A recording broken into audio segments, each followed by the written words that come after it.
Hello mga ka-chicken, mga boys, Austin's World. Samahan niyo na muna ako, panoorin natin itong napakagandang video na ginawa ng Red Game Farm. Tingin ko matagal na itong video na ito, pero talagang nagbibigay ng magandang inspirasyon sa akin at tingin ko magbibigay din ng magandang inspirasyon sa inyo.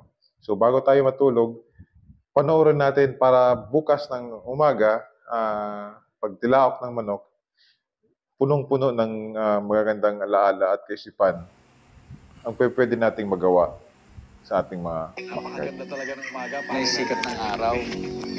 Pero mas maganda kung nakikita natin yung mga manok natin na tumitilaok sila, tsaka malulusog sila. Oo nga pare, isa to sa mga nagpapasaya sa atin yung makita nating may isang farm at malusog ang mga manok. Talagang pag yung bahay mo, andyan lang yung manukan mo, talagang sa umaga, yan talaga magpapasaya sa'yo. Kasama ko po ang aking partner. Ako naman po si Rafi Campos. Welcome po kayo dito sa Red Game Farm sa Lukban, Quezon. Kami po Bilib ako sa mag-partner nito, mga boboy. para sa mga susunod na Sabado, para sa Buhay LDI. Bilib ako sa mag-partner nito, mga boboys, no? Si Boss na Rafi, saka si Boss Edwin. Katagal Nagsisimula nang yung na-establish araw yung ko. kanilang Red Game Farm. Actually, sa Maganda early talaga in yung the kanilang morning, samahan. Madaling araw pa. Kailangan pag nasa farm ka, gising ka na. Kailangan nasa range na ako kagad. Yun ang unang ginagawa ko. Binibisita ko na kagad yung mga sisyo namin. Especially yung mga sisyo namin na bagong pisa. Gusto kong gawin yun dahil ayoko munang pumunta sa iba-ibang lugar bago pumunta sa sisiwan namin. Kasi baka may nadadala ako ng mga sakit, yung mga dumi. So doon muna ako unang iikot sa kanila bago ko umikot sa buong farm namin. Usually pagka Tama yun, boys, no? Before ka na pumunta sa mga masan, no? Inuuna na muna nila yung sisiw para at least free from any, infection or bacteria. pakaskas at tumutulong ako sa sa mga handler. Yun usually ang ginagawa ko pagka Boss Rapi pala, busy more on season. conditioning As siya. much as possible, gusto ko mas madalas nasa farm. Pero ang usual schedule ko, mga 4 to 5 times a week. Boss Edwin naman, para sa akin, talagang sobrang breeding importante siya, ng no? pagpapalaki Nasa farm, ng yung sisiw. attachment talaga niya sa Sobrang farm importante ng management. pag-raise mo ng tamang mga panlaban kasi sa panahon Ganda ng ngayon, ganda may boys mga ng stud nila, derbies ng na tayo setup, eh. no?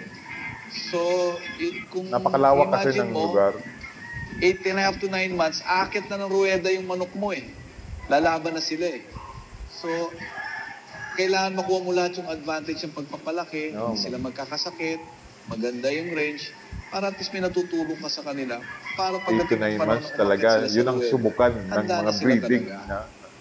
Result ng breeding mo, magkakasubukan ka kayo 8 to 9 months. Lumipat kami rito sa Lukban, Quezon 2011 kasi nung araw nasa Batangas kami, dumating yung point na medyo masikip na yung farm para sa amin ni Edwin, para sa mga manok. And then, minsan, through yung kumpare namin, si Mr. Honey Yu, kumbida si Edwin dito sa Lukban, kung saan may So farm from Batangas pala mga boys, no, yung Red Parang Game Farm, And then, nalipat lang sila dito sa Quezon. Nung time na yon, si Edwin talagang na-in love dito sa Lukban at yung Ganda, lawak ng saka yung yung landscape ng lupa, no? farm mula sa Batangas. Well, yung una nakita ko, yung Lokban is very fresh. Well elevated siya, mataas siya. Napakalinis, mga napansin ko, boys. konti pa lang yung nagmamanok. Saka very Marami organized. kaming lugar na pagpipilian. Before nung nasa Batangas kami, ganun din. But it came to a point na marami na rin tumabi sa amin nung nga nagmamanok. So naging crowded yung lugar. And then nagkaroon na kami ng iba-ibang klaseng mga diseases na ina-encounter doon. Malaking factor pala yan mga boys, no, na marami kang katabing mga manukan. Naghahanap na kami rin talaga. Minsan siguro di mo din makontain yung mga virus nagkakasakit. Kaya lumipat talaga sila ng Quezon. Mas maayos. Mas malaki yung lugar na gagalawan namin. So, sa tulong ni Mr. Honey, yun ni Paring Honey, napunta kami rito sa Lukban. Tsaka pansin nyo mga buboys, no, kahit manukan, yung farm kahit malayo, Isang advantage, talagang yung mga parang game farm enthusiast, talagang hinahanap at dinadayo talaga. sisiw ng mga panglaban. Banggit nga ni Edwin yung elevation. Tapos kung mapapansin nyo, andito sa likod natin ng Mount Banahaw. Mount Banahaw, Doon, pababa, gently rolling. So, doon pa lang, imagine, every time na umuulan, tubig nang nagaling sa bundok, pababa, nawawash out ang mga dumi, at malaking tulong sa disease prevention. So, Ganda ng principle mga buboys, no, nang may bundok ka sa likod. Yung pala yung yung wisdom pala doon na pag lumakas yung ulan, mag-roll down yung tubig, ma-wash out yung mga ang ganda, galing ng dito sa farm kasi ako naman malinis. din akong Hindi ginagawa nag-i-stack sa amin yung mga sa San Pedro, dumi. Laguna. So ako pagka tuwing may mga bisita or may schedule na kailangan asikasuhin dito, pupunta ako. Pero si Edwin ang nakatutok sa day-to-day operations dito sa amin sa Red Game Farm. Pag nakita nyo mga buboys, yung background yan, no? Yung fogging, talagang makikita nyo, malamig ang lugar eh. Talagang nasa ibabaw ng bundok. Napakaganda ng broadcast, no? Hindi ka naman pinagbabawalan kung paano.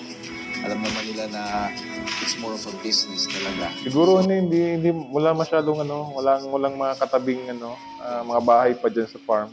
We're lucky na. Kaya napaka-fresh, napaka-linis siguro ng hangin. Ang family ko naman full support din dito sa business nga namin. Yung magpapadumi lang yan, utot lang siguro ng mga bantay, mga Siguro just like farm boys dyan ang magpapakontaminate.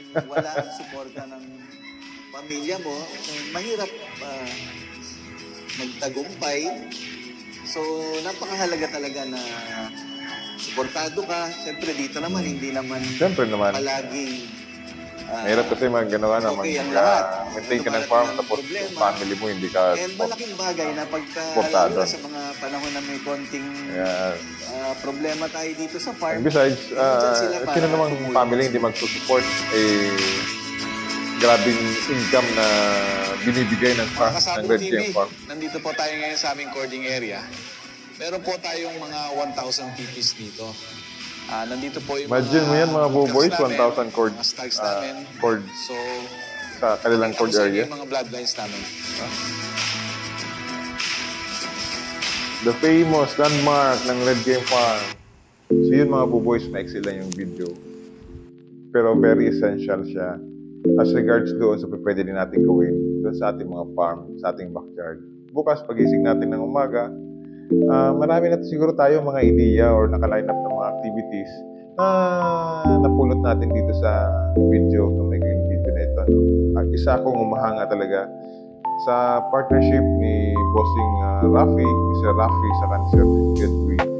Manifest na natin yan na someday, who knows, God willing, magkaroon din tayo ng ganyang farm. Yan kasi ang pangarap ng lahat. So, salamat mga boys.